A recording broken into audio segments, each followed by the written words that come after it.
Hi friends, welcome back to our channel. അപ്പോൾ ഇന്ന് നമ്മൾ വേവിക്കാത്ത ഒരു പായസമാണ് കേട്ടോ തയ്യാറാക്കിയെടുക്കുന്നത്. അപ്പോൾ എല്ലാ പായസവും ഉണ്ടാക്കിയെടുക്കാൻ ഒരുപാട് ടൈം എടുക്കും, ഒരുപാട് നേരം ഇട്ട് ഇളക്കി ഒക്കെയാണ് നമ്മൾ ഉണ്ടാക്കിയെടുക്കാറുള്ളത്. പക്ഷേ ഇത് എളുപ്പത്തിൽ ഉണ്ടാക്കിയെടുക്കാവുന്ന ഒരു പായസമാണ്. അതുപോലെ തന്നെ ഇതിന് കുക്കിങ്ങും വേണ്ട. അപ്പോൾ ഇതെങ്ങനെയാണ് തയ്യാറാക്കണേന്ന് നോക്കാം. അപ്പോൾ അതിന് വേണ്ടിയിട്ട് ഞാനിവിടെ കുറച്ച് റോബസ്റ്റാ പഴം എടുത്ത് വെച്ചിട്ടുണ്ട് കേട്ടോ. അപ്പോൾ ഈ ഒരു പായസത്തിന് റോബസ്റ്റാ പഴമാണ് നല്ലത്. ഇനി ഇത് നന്നായിട്ട് അങ്ങോട്ട് ഉടച്ചെടുക്കാം. ഈ റോബസ്റ്റാ പഴം എല്ലാം നമ്മൾ നന്നായിട്ടൊന്ന് ഉടച്ചെടുക്കണം. ഇതിലേക്ക് കുറച്ച് ശർക്കര ചിരകിയെടുത്താണ് അതിട്ട് കൊടുക്കാം. ഇത് നല്ല കരിപ്പെട്ടി ശർക്കരയാണ് കേട്ടോ ഞാൻ എടുത്തിരിക്കുന്നത്. അപ്പോൾ അത് കാരണം കൊണ്ട് തന്നെ ഇത് അരിക്കേണ്ടോ മെൽറ്റ് ചെയ്തിട്ട് നമ്മൾ അരിച്ചെടുക്കില്ലേ ഇതിനകത്തുള്ള അഴുക്കൊക്കെ കളയാനായിട്ട്, അങ്ങനെയൊന്നും ചെയ്യേണ്ട ആവശ്യമില്ല കേട്ടോ.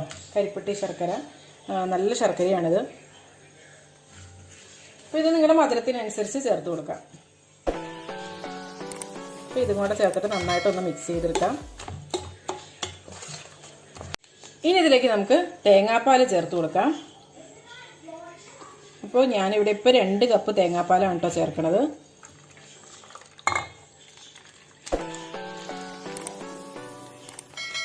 ഇത് നന്നായിട്ട് അങ്ങോട്ട് മിക്സ് ചെയ്തെടുക്കാം. ഇതിലേക്ക് ഒരു 2 നുള്ള് ഏലക്കാപ്പൊടി ഇട്ട് കൊടുക്കാം.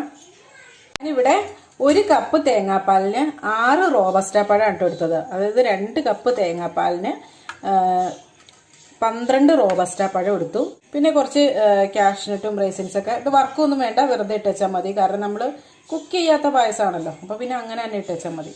അപ്പോൾ അതാ ഇത്രയേ ഉള്ളൂ, നമ്മുടെ പായസം റെഡി ആയിട്ടുണ്ട്. ഇത് കുക്ക് ചെയ്യാത്തയാന്ന് കരുതി ടേസ്റ്റ് ഒന്നും ഉണ്ടാവില്ല എന്നൊന്നും വിചാരിക്കേണ്ട. നല്ല ടേസ്റ്റുള്ള ഒരു പായസം തന്നെയാണ് കേട്ടോ. നിങ്ങൾ ട്രൈ ചെയ്ത് നോക്കുക, അപ്പോൾ നിങ്ങൾക്ക് ഉറപ്പായിട്ടും ഇഷ്ടാവും.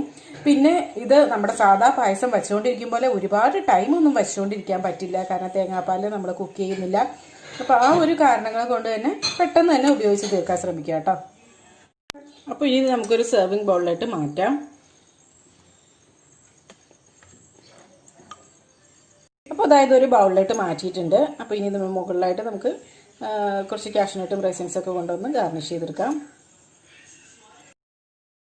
അപ്പോൾ ഞാനിതിൻ്റെ മുകളിലായിട്ട് ഒരു 2 നുള്ള് എള്ള് ഇടുന്നുണ്ട്. അപ്പോൾ കാണാൻ ഫോട്ടോയൊക്കെ എടുക്കുമ്പോൾ കാണാനൊക്കെ ഒരു ഭംഗിയുണ്ടാവും. അതുപോലെ തന്നെ എള്ള് നമ്മുടെ ആരോഗ്യത്തിനും ഒരുപാട് നല്ലൊരു സാധനമാണ് എള്ള്.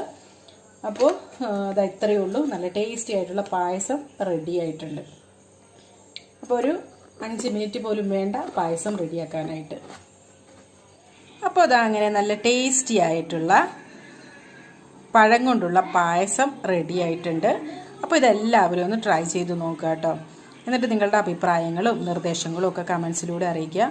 അപ്പോൾ നല്ലൊരു റെസിപ്പിയുമായി വീണ്ടും കാണാം. എല്ലാവർക്കും നല്ലൊരു ദിവസം ആശംസിക്കുന്നു. Thank you for watching Aisha's creations.